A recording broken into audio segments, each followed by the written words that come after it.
So nice to see you all. Thank you so much for being here. It is my honor and privilege to introduce my colleague in ministry, our interim district superintendent, the Reverend Ted Anderson. Many of you know Ted as he has been district superintendent before, and I think at this time last year he was also district superintendent. But we are grateful for him and for his presence here leading our annual church conference. Thank you for staying. We will do our best to get through the agenda as quickly as possible so that you can get on with other things in your life, shining light into the world. Thank you, Stephen. I think based on what Patrick said, I should say, let's get this party started. And let's pray. Thank you, God, for the gifts of life, for your love, for Jesus, and for your call to us to follow Jesus, to be light for the world, to be salt. Thank you for the church and our part in it. And we just pray now that your spirit of wisdom and love, compassion and grace will guide us in our conversations and in our decisions today. In Jesus' name, amen. Stephen's going to bring us the first demonstration. Thanks, Ted. So for those who are here, you won't need to know this part, so this is for those who are watching from home right now. You'll see on your screens a QR code that will take you to Slido. Slido.com or sli.do will also get you there.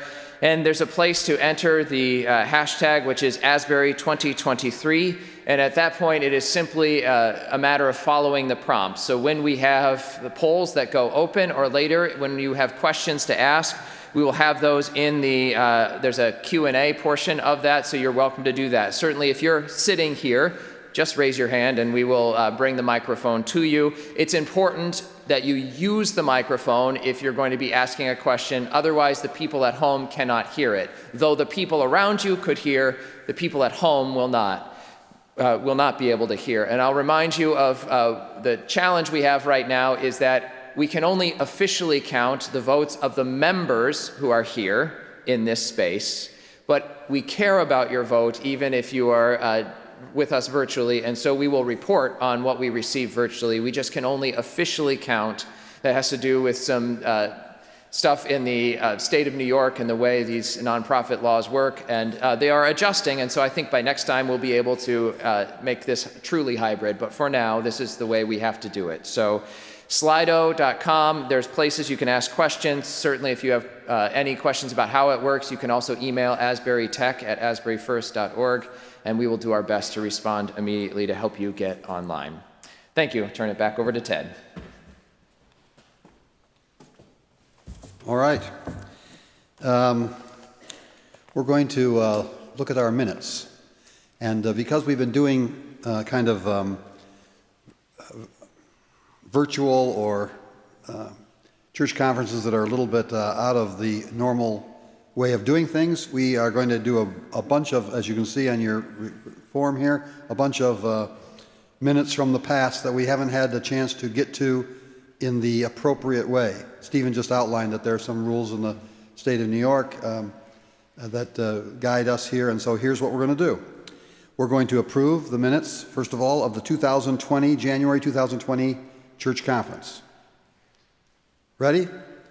If you would approve the minutes of the 2020 January church conference, would you please, I guess best raise your hand.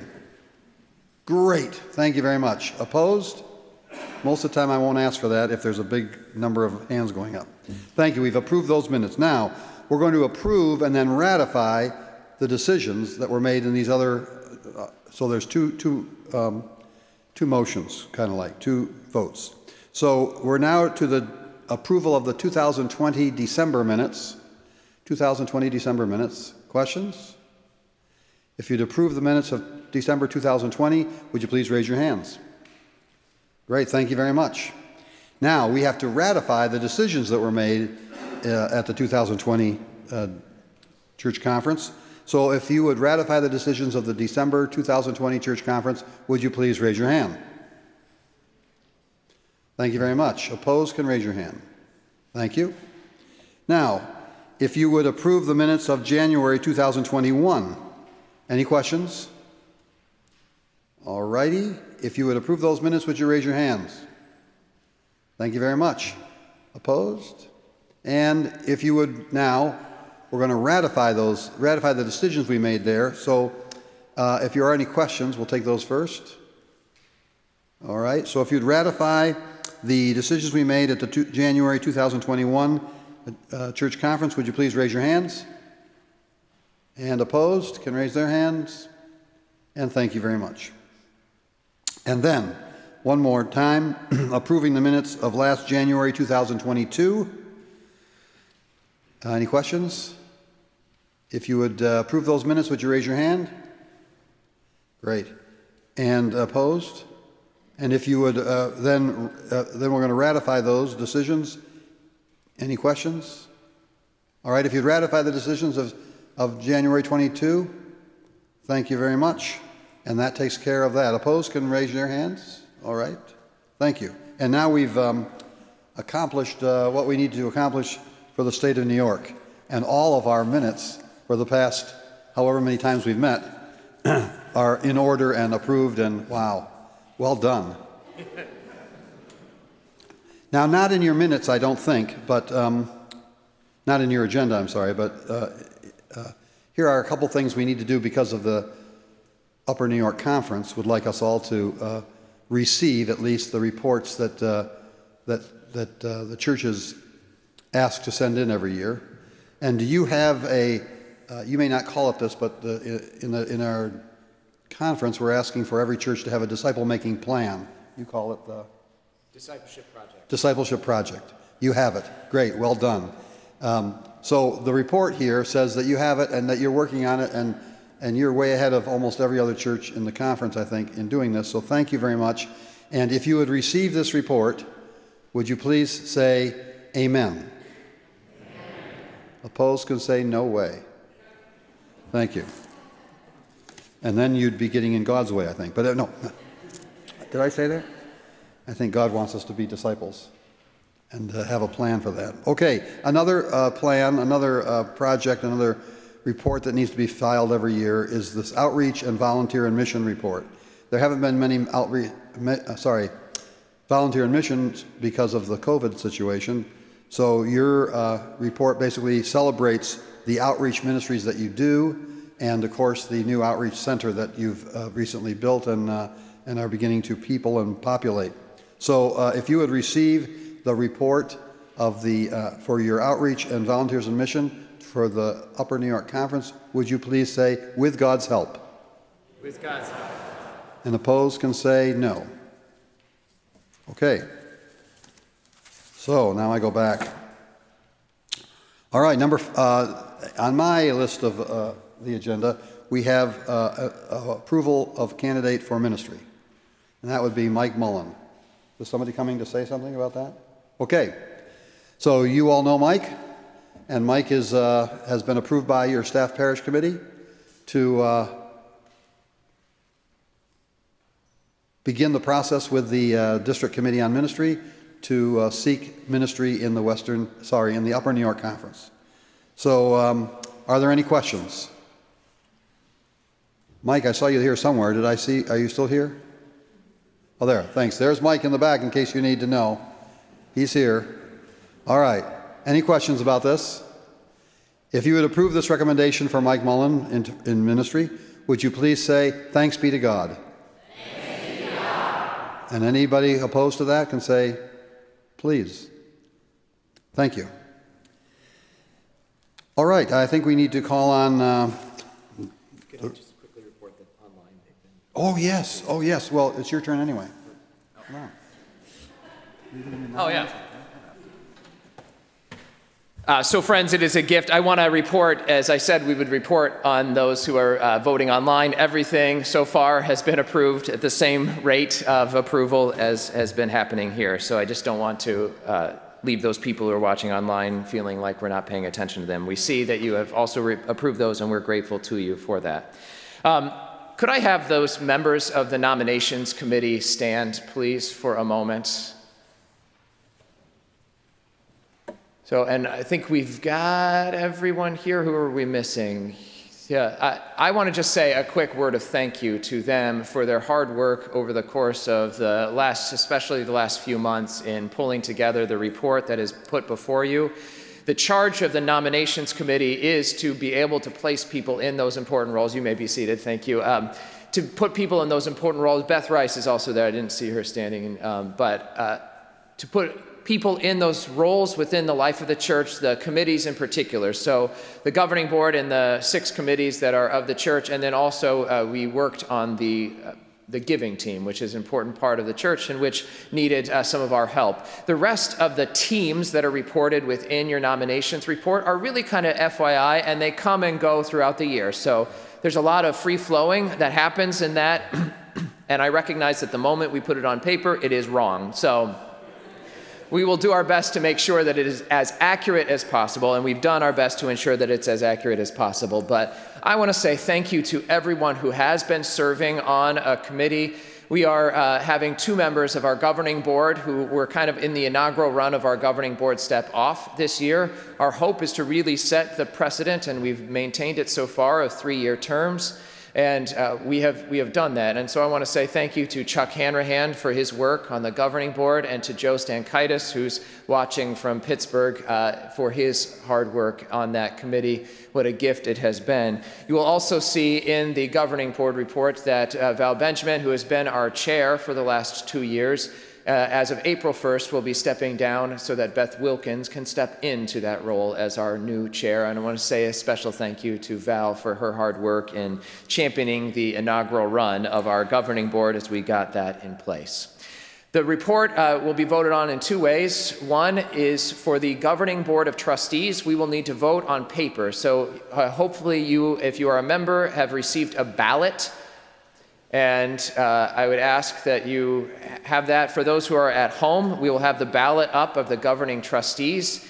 That's the only one that we have to have in written form. The rest, once we receive those, we will vote upon with a show of hands. So I'm speaking because in the Book of Discipline, the senior minister is the chair of the nominations committee. So that is why I'm the one in front of you at this point. So I want to thank everyone for all of the service they do to this church.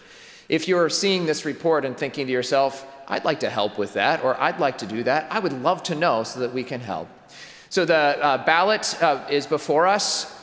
Are there nominations from the floor, or are there anything that you want to do to make amendments to the current ballot for the governing board of trustees? Then with that said, I will leave space now for those to vote on the current governing board of trustees. When you've finished, maybe just fold it, and Mary Church has offered to collect some of these, or you can hand them. If you haven't received a ballot, Val has some extra ones along with some pens. Mary Church will be coming down the aisle. Perhaps you could pass it down to the center after you've folded your ballot.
Thank you to Mary Church for collecting those, and Carl for helping us count them, and we will report on those in a moment. We have those ones from online, and we will report those when we have them all together. Now we need to receive the full nominations report, so I place that report before you. Are there any questions or discussion? The nominations report is on. It was sent in the materials that were sent to you during the week. If you'll remember, it must have been now 6 years ago, David Berg, you had made a motion that we do not print all of the materials for each church conference, but rather place them out a few days ahead of time online, and then to have a few copies here. So there were a few copies here. Hopefully you received them online. And you can easily find them by going to the news section of our website so that you can find those there. But the nominations report is there, as with all of the reports, all of the minutes, all of the pieces that are up there. I hope most had a chance to receive those. If there are any other questions, then all in favor, please say, or please show of hands. Thank you. All opposed, same sign. Any abstentions? I want to say thank you to all of our new members of the governing board. We will have Wendy Featherstone and Jim Quinn joining the governing board this year, and all of those who have agreed to serve on various committees and teams this year. The truth is, the church is only as good as the people who are willing to step up and do things within the life of the congregation, and I want to say thank you for your willingness to do that. With that said, I turn it over to Angie Birch from the Finance Committee. Is that okay if I go straight to them? All right. Angie and John Ormsby will come forward and present our budget.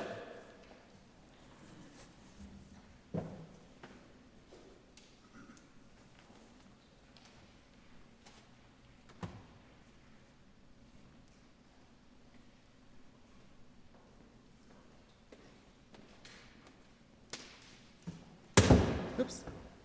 Good afternoon, everyone. So I'm the chair of the Finance Committee, and I'll just do a brief recap of what was included in the Finance Committee report, the annual report.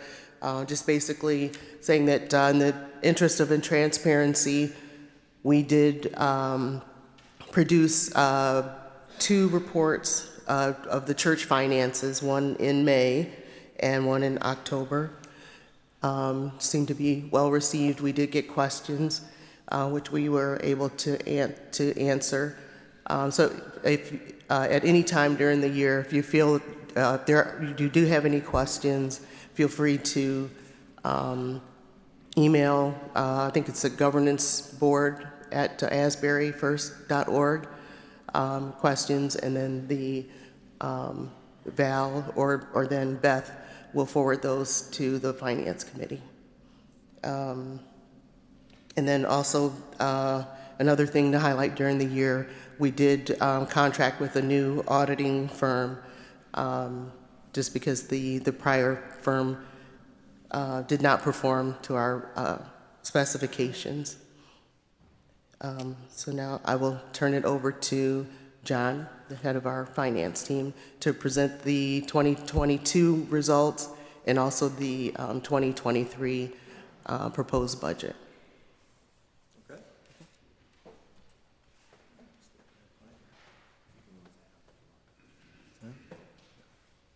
Hi, everybody. I believe there's a slideshow. Can we start that?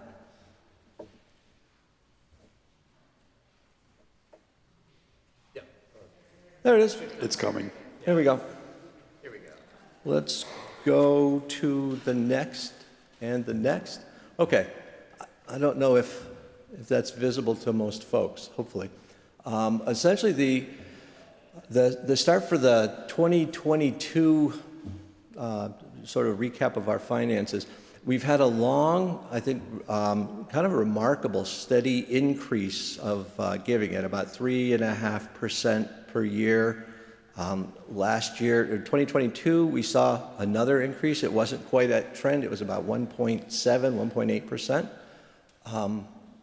But that's basically where we stand. Last year, for the first time ever, I think it's in your notes if you've seen them, we actually had pledges that were overgiven. We had 103% of our pledges were given by the pledgers. We always get unpledged money as well. That also increased. But this year was the first time ever, which is remarkable. We've had a very steady rate of about 97% of our pledges get received here at the church. So that was pretty extraordinary. I think I can't read that slide from here. So,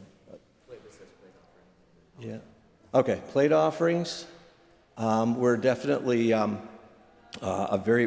bright point. With COVID in recess a bit, we saw plate offerings come storming back. They were back up at budget.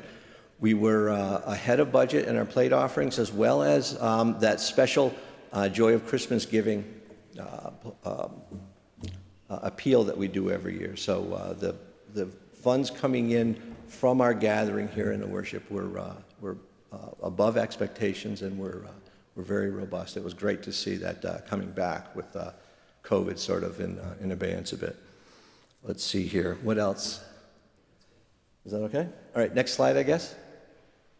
Sure wish I could see him. Okay. All right, designated revenues, right? So every year we receive funds that are for the general purposes and are, as we call them, unrestricted. And then we also receive funds with specific designations on them. And we have I think, a very robust accounting system, so that when we receive money with designations, it's tracked very carefully, and so that when we spend the money and it leaves the church, it is in accordance with donors' intentions, okay? And we have a system for tracking that, and it gets a little complicated because we have lots of abilities, lots of places where designations can be made, but we're confident that we're doing the right thing by donors when we receive funds. What's the next one? Okay. Expenses under budget, yes. We were about, what I think it was, 70, what's the number? I can't see the slides. So call out what you see. But I think we were about 70, thank you very much. About $77,000 with a favorable variance. We had expected that we would need to spend about $250,000 of funds on hand that had been received, consider them previous surpluses, if you would. We ended up really only needing to use $181,000 of that. As you'll see as we go to the budget forward, next year we're expecting that to be way down to about $66,000. So I think we're making very, very good progress. The surplus, or the deficit, if you will, of $180,000 this year reflects basically some expansion. It reflects putting the Dreamscape into operation. We have a new social worker who is on board.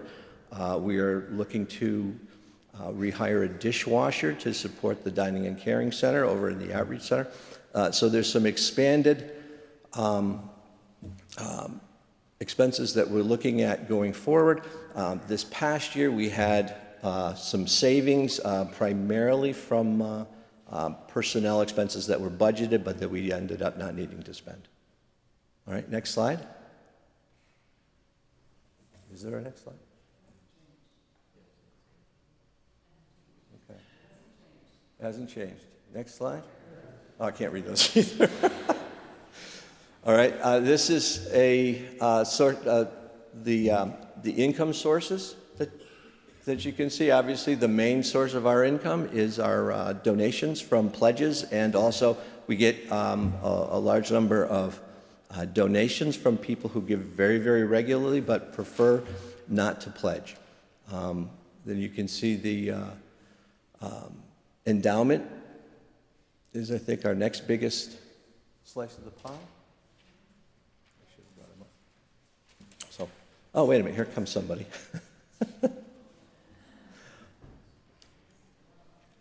All right, so,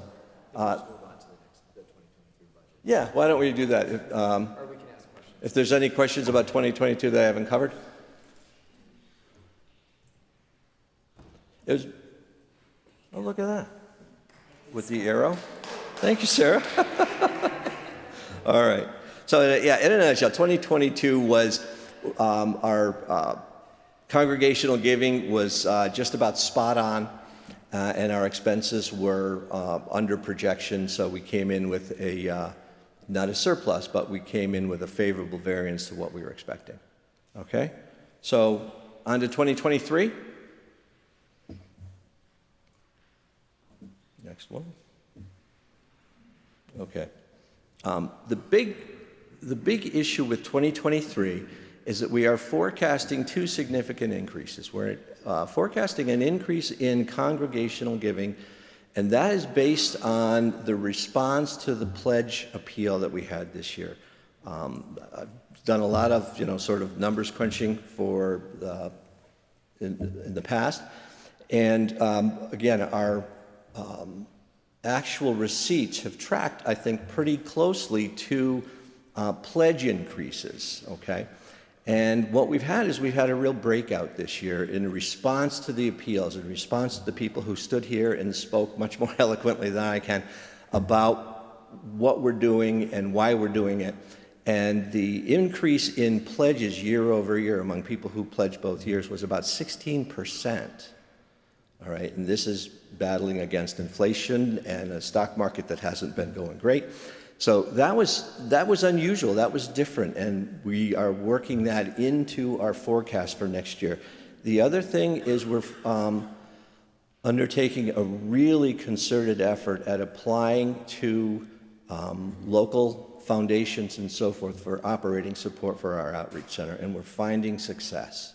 And we expect that that will be a very substantial increase in the revenue that is available to support the outreach center itself. So those are the two main areas. In the expense side, where are we here? Maybe keep going. Well, on the expense side, I'll just speak. The personnel expense, again, we're fully funding the vision that we have for the Dreamscape and for the outreach center, and that every position that we feel that we need and we can foresee needing is built into this budget. In addition to that, an increase to help address the underfunding of our capital improvement and taking care of our physical plant. We have been allocating about $75,000 from congregation donations, adding $25,000 from the endowment. We're going to be upping the congregation's contribution to $100,000. This will bring the total spending budget for capital improvements to about 5% of the total budget, and that has been a goal that we've had with the governing board. So we're excited about that. We're also going to preserve a $22,000 annual allocation to the outreach funding team, and they essentially work as grantors, and they find community needs and outreach needs that are beyond what we offer through our outreach center and so forth, and they will continue to be able to fund that. Those are the big issues on expenses. The last thing is regarding expenses, again, we talked about using designated funds, and it is very important that we use funds in a manner that keeps faith with our donors, okay? That we receive funds that are for certain purposes and not others. So we're keeping careful track of that. If anybody has questions, you can always contact me. It's a nice, weedy discussion. That Stephen Laterra is the kind that I love. So feel free, but that's our promise to you, is that the designations that we receive the money in with will be honored. Yes, you can. I'm just going to say one word and then I'll be quiet so that we can answer questions. In case you didn't hear what John said, the congregation responded this fall. Thank you. Those who increased their pledge did so by an average of 16%. I just want to take a moment to say, thank you. I was so stressed out this fall, and I am so grateful to all of you for your generosity, for your belief in the mission and vision of this congregation. I have never in my entire life in ministry seen a congregation respond as it did, and so at the risk of burying the lead here, thank you, thank you, thank you. So can I just have you give each other a round of applause?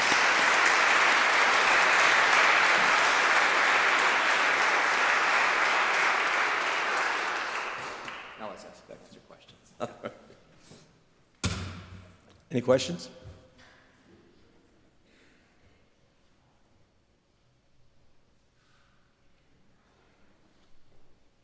Going once? Microphone. Microphone.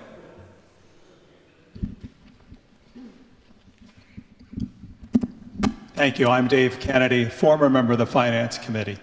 And I spent a lot of time with John, so I have got a good deal of insight on the budget. But there is a question that I'd like to raise. I understand the financial report you've just showed us shows that last year we spent $181,000 more than we brought in. Fortunately, we had an unrestricted surplus in the general fund and several surpluses in our restricted funds that we used to fund the deficit. So we did end the year even. The budget you're asking us to approve this morning, which sadly we don't have in paper and really no one can look at it unless you've got it on your phone. But the budget that you're asking us to approve this morning is also a deficit budget with expenses exceeding income by $66,000. This seems to be based upon an increase of $205,000 in spending, that's about 9%, that's partially offset by an expected increase of $165,000 in income from foundations and grants that you just mentioned. The plan is to fund the rest of the deficit using part of our remaining $211,000 in restricted surpluses. As the Finance Committee knows, these remaining surplus funds are all restricted in their eligible uses for things such as youth mission trip, community garden, storehouse, School 17, and the Wellness Center, among others. It seems unlikely to me that those restricted surpluses include enough money to fund the $66,000 deficit. So I just wanted to ask, there are two major elements of risk in this proposed budget. First, it's dependent upon a tenfold increase in income from foundations and grants, $14,000 last year to $180 or 60, I don't remember this year. And it's dependent on the use of restricted funds. I'm not sure that this is a budget that we should be approving.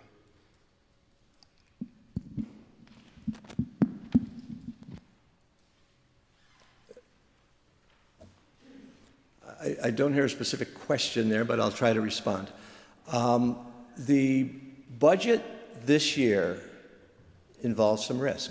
It is not guaranteed that we will perform at the level that the budget, and it's never guaranteed. We do a forecast of revenue and sources of payment, and then before any of that comes in, we commit to a spending plan. And most of that commitment is to staff, who then have to make their budgets themselves and so forth. And so there is always an element of risk that we might not do that.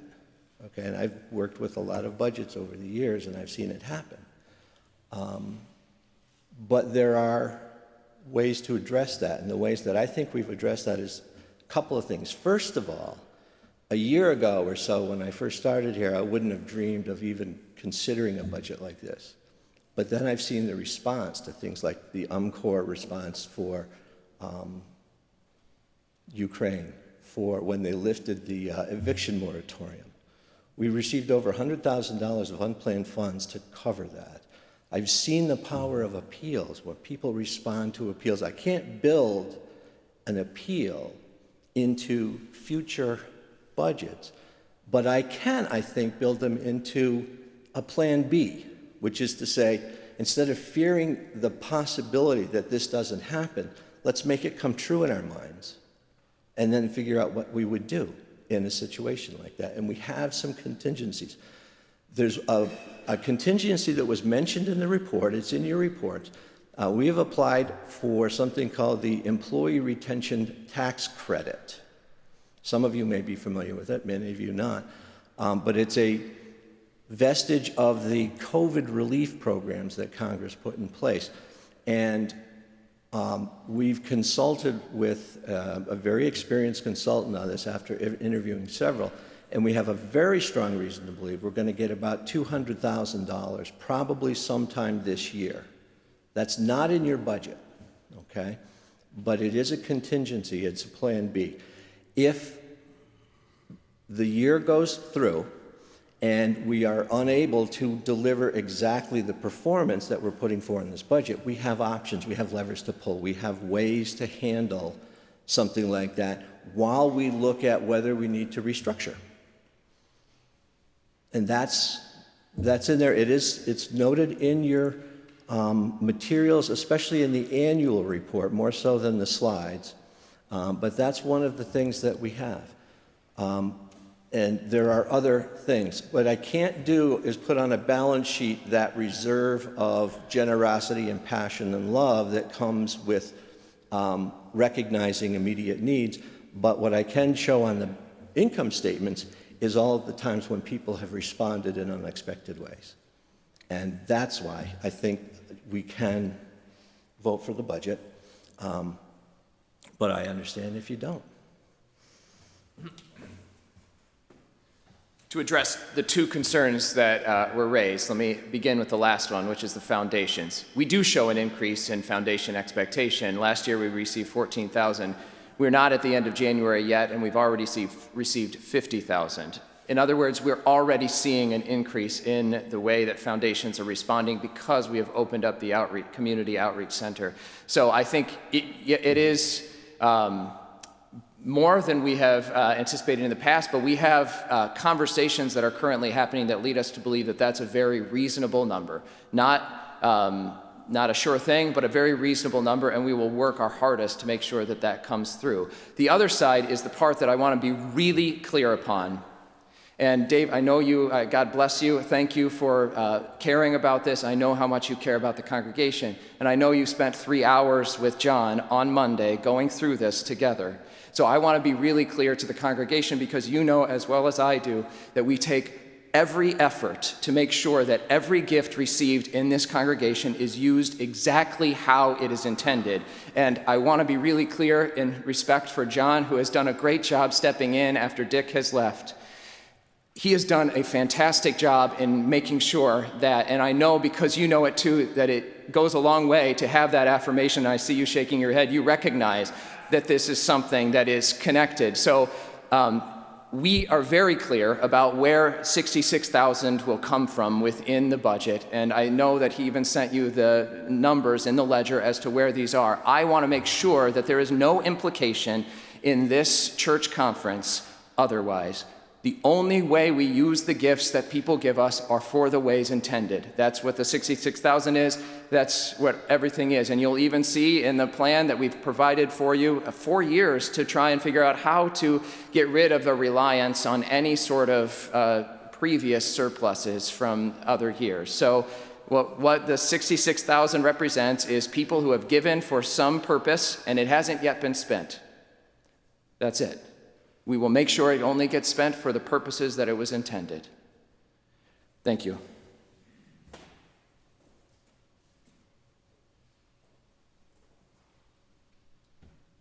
Any other questions?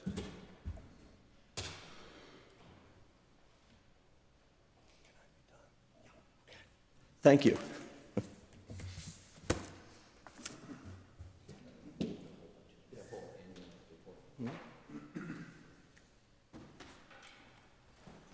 Okay, great conversation, thank you.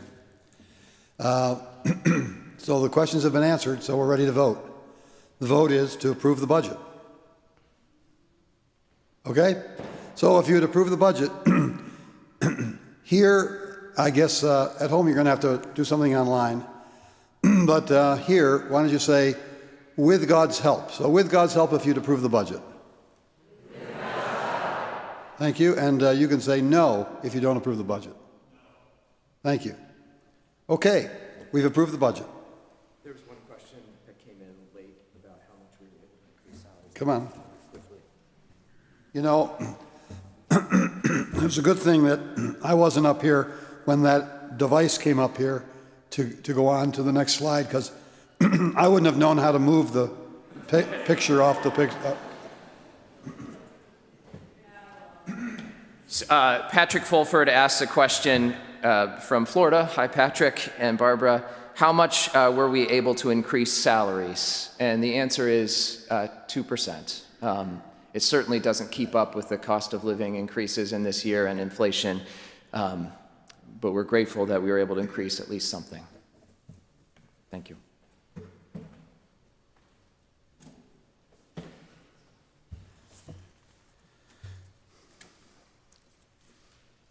Well, I think we're closing in on the close of the church conference, and then a few more little reports coming up. Is that right? But before that, let me just ask Stephen this one question. This isn't in your report. This isn't a continuing thing that we're doing, eliminating people from the membership. Right. Okay. Okay. All right. So there are four reports, that I think we should just all together receive. They are the report of the pastor, a report that your church has filled out for the annual conference, so that the annual conference knows who is in leadership positions. It's called the interface. It's called the leadership interface. You have completed a Safe Sanctuaries report. Thank you very much. And we've received a report from Bob Hill, this must be his church conference. Yes. So those four reports. Can we do them all at once, or are there any questions? I don't want to rush them, but they're. Are these the reports that were in the email? No, they're not. Oh, they're not in the email. They weren't in the email. They're just conference reports. They're the reports that need to be received, so the conference receives them. It's just names and numbers. You're talking about the interface? Yeah, whatever that. Yeah. I've not heard of the conference report on leadership or something. I don't know what that is. So all it does is list the names of the person, like who is the chairperson of the trustees or the chairperson of the staff parish committee, and then their name and address, so that the people at the conference level can directly relate to those people.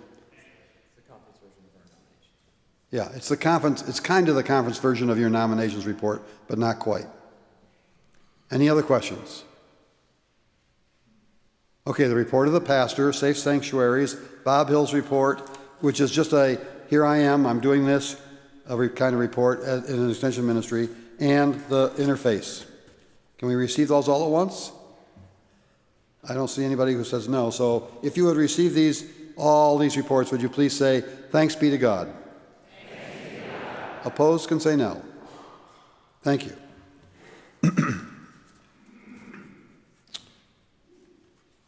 Well done. Don't go anywhere. But this concludes the church conference.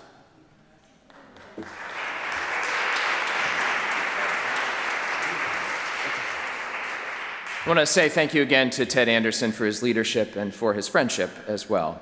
I've been asked on behalf of Bob Schumann, who is traveling right now, to share a little bit about the update that's happening with the columbarium for the church. Some of you have already received information about this in mail form, and some of you may have picked up a pamphlet that you saw in one of the pamphlet racks, or perhaps have followed the link on our website for the email. A columbarium is a place where you would place cremains. So you would put ashes, and for years and years and years, people have been talking about having something like that, a columbarium here on our campus at Asbury First. You can see on the screen right now a drawing of, or an artist rendering of what it might look like for us to have a columbarium on campus. We've gone back and forth about all sorts of different places and about what this might look like. But my job is just to tell you that it's underway. There are already about 30 people who have said that they're interested in having their cremains here on campus. And we have a donor who is thinking about helping us to get started by building this. Our hope is that this would eventually be a self-funding kind of activity, as a place where people would have their remains as you're thinking about end-of-life planning. If you have questions about it, please don't hesitate to let us know. You can email columbarium@asburyfirst.org, or you can ask us questions that you might have so that we can help answer those questions. This is something that many other churches on East Avenue, St. Paul's and Third Pres have. Many other churches have them. it's a nice place as you think about where you might like to be. So many of us have spent so much of our lives here at church or in our church, and what better place to rest for eternity? I will just remind us that in some ways we already have a columbarium in that Weldon Crossland's ashes are interred at the high altar. Fun trivia fact for the day. Certainly, if you have questions, please let us know, but I wanted to make sure that I let you know that that's happening. And while I'm here, as we think about end of life, one of the ways that we're able to pass the budget that we just did is because we have an endowment at Asbury First that supports our mission and ministry on a year-to-year basis. And we never use the principal, we use the interest that comes off of it. We have a whole plan for how that works. So if you're in a place right now where you're thinking about where your remains might stay, maybe you can also think about investing in the life of the church well into the future. Maybe this is a moment to think about remembering Asbury First in your will. Some people have thought about doing a 1%, a 2%, a 10%. Patrick Fulford calls this the final tithe. That is, if you weren't able to get to 10% in life, maybe you could in death. So thinking about the opportunity to give to Asbury First, it helps so much keep the life and ministry of this church going. You'll be hearing more about this from the giving team in the days and weeks ahead. And with that, I will turn it over to Val Benjamin, who has a word for us from the governing board.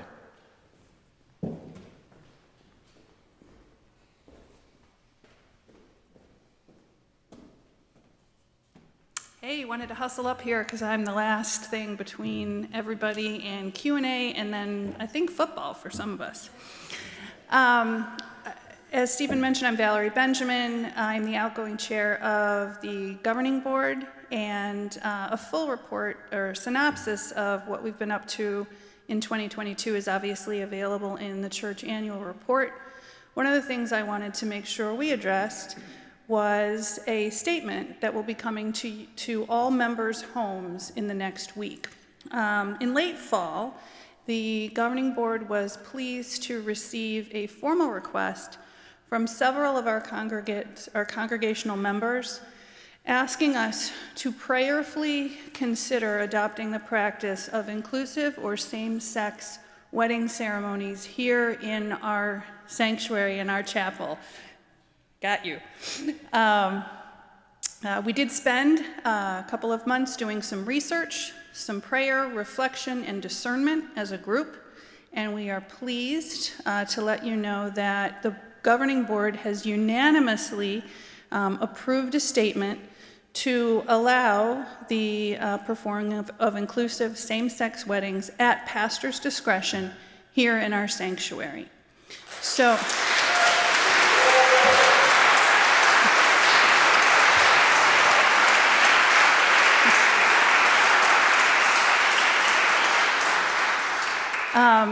thank you for that. We believe very strongly that this is not only a natural evolution of our status as a reconciling ministry, but an important statement of who we are as a church, as a denomination, and as Christians. What we would like to do is get feedback from our membership. So, as I mentioned, this week you'll be receiving a letter that is authored, three-way authorship by Stephen, myself, and Beth Wilkins, who's going to be coming in as the governance board chair. With the statement itself, we want everyone to have time, as we had as a board, to reflect on this.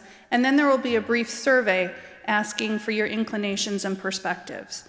The plan would be to compile those results and come back in March with next steps. So please do watch your mail and be sure to send that survey back in. We'd really love to hear from you. Thank you.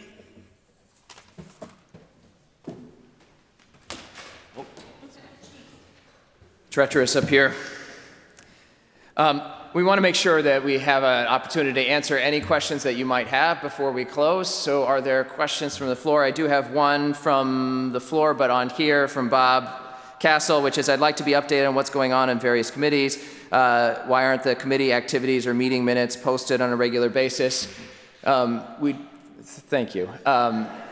So we do post the minutes from the executive team, we do post the executive summary of the governing board minutes up on the up on the website on a monthly basis. We can work, and we've tried to do the other committees of the church. We're happy to work on getting those more frequently up there.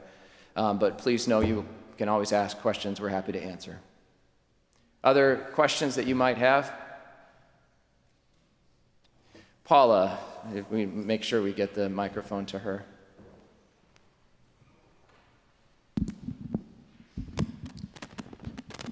Thank you. I'm Paula Kemble. Stephen, I'm sure you have an answer for this. Where does our proposal for going forward with the LGBTQ weddings leave us with the conference and the United Methodist Church? So personally, I see it as a way of showing leadership in the United Methodist Church right now. We have a, so the denomination is in the middle of a schism. Some of us know that. And some of our more conservative members have broken off to form a new denomination called the Global Methodist Church. We anticipate that there will be a formal change in the Book of Discipline in the spring of 2024 when we hold our next general conference. This is really a question about what do we do in the interim. As a church, many churches have already made this move to begin leading in this way, to say we're going to live into the new reality of Methodism and not wait any longer to stop the harm being done to our LGBTQ siblings. Our new bishop, who has just come in to the annual conference, I have reached out to have a conversation with him about this, but having spoken with him before very briefly about this, I know that he is in support of churches beginning this kind of move to be able to live into this new reality. It does make a difference having a change in leadership in that area and at that level. So we're grateful for that. If you're interested in the history of this within the denomination, if you're interested in the theology of it that grounds it, if you're interested in just knowing what's happening in the denomination, for the next 3 Wednesday evenings, I and Mike and some others will be hosting a class, Methodism 202, where we just talk about this. We'll give a little of the history, talk about the theology, and we'll come. So please, the next 3 Wednesdays, because we've had some interest, we're going to go ahead and do that online as well. But our hope is to have as many people in person as possible because it makes it easier to present, to ask questions in that way. But we will have a Zoom opportunity for that as well. Look on the Asbury First website for more information about that. Are there other questions that we can answer? Kim? I am Kim Ross. I have a button. Is this going in and out? It is going out. And the funds we get from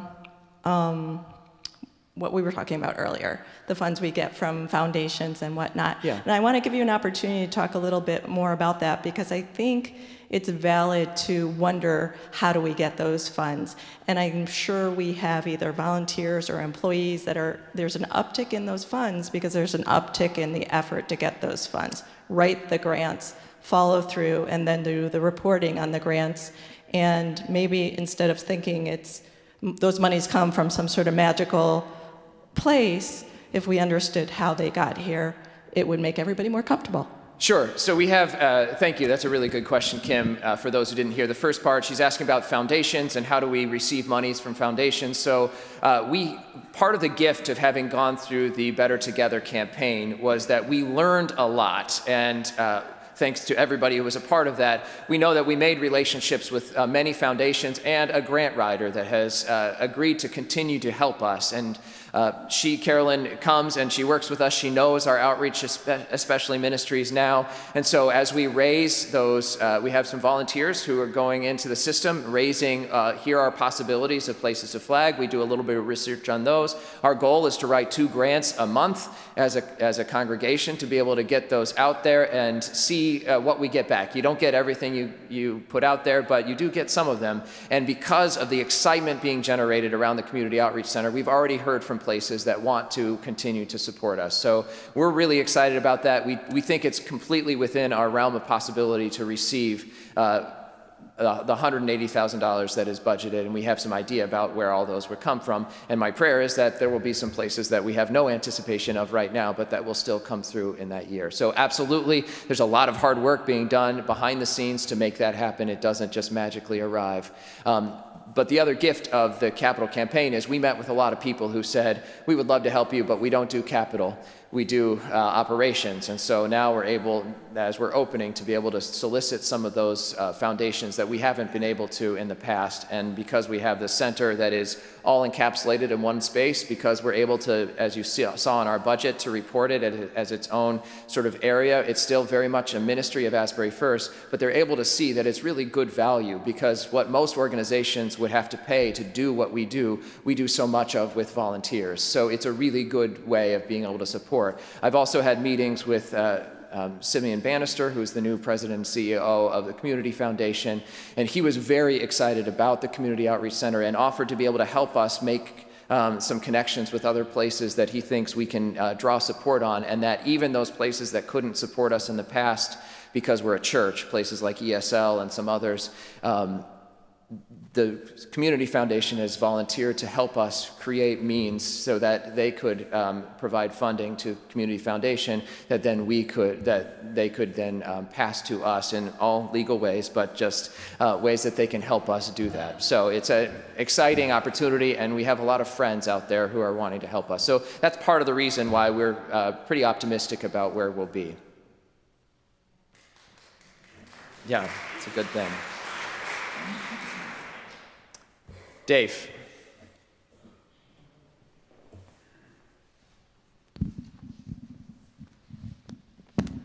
First, Stephen, that's great news on the grants. Thank you for that detailed explanation. Second, I'd like to follow up on Bob Castle's comment or request for information. Okay. I have been reading the monthly summary from the executive board, and I note that the first agenda of business almost every month is to review, I forget what you call it, but basically review a package of reports that have been provided to the committee members, but that are not available to the congregation.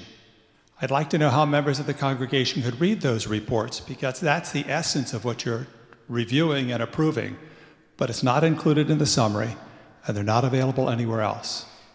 So they are the senior minister's report, and that is not something that I think we would broadly put out to the congregation, and I can tell you why, because it deals with staffing issues. It dealt with last year the lawsuit pretty directly, and some other pieces that are not things that I think are appropriate to put out to the full congregation. That is one of the biggest pieces of that, and it's my way of interfacing with the governing board in a formal capacity. That's part of the reason we don't put that on.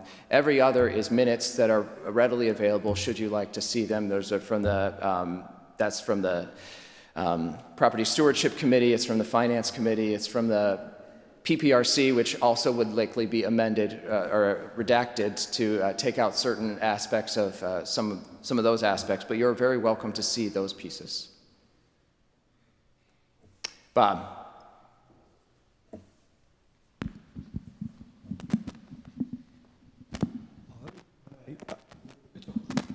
When I looked at online, most of them are dated October 2021. Okay. And I just suggest that the committees make an effort to somehow either by their minutes or in separate reports provide that information to the congregation on an ongoing basis, because there's no, other than asking, there's no way to get that information. That's a note well taken, and I think we'll do our best to try and be more Johnny on the spot for those.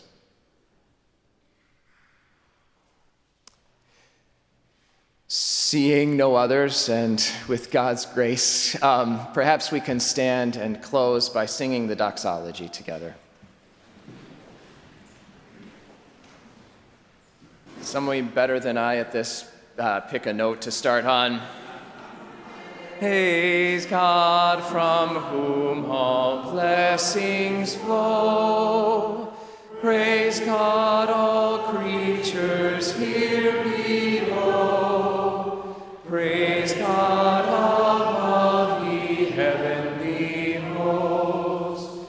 Praise Father, Son, and Holy Ghost. Amen.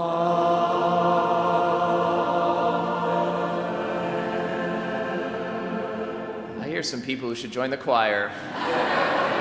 Thank you, friends. Go with God's grace, not that you can help it.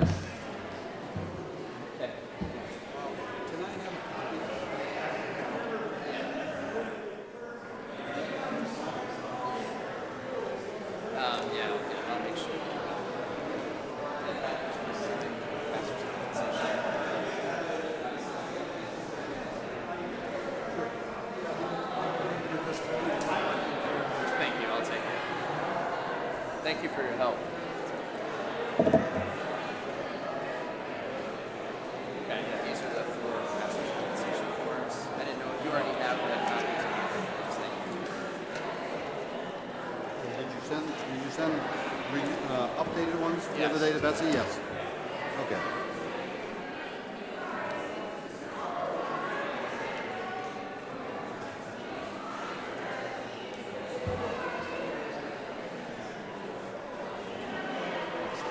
Yeah. Thank you.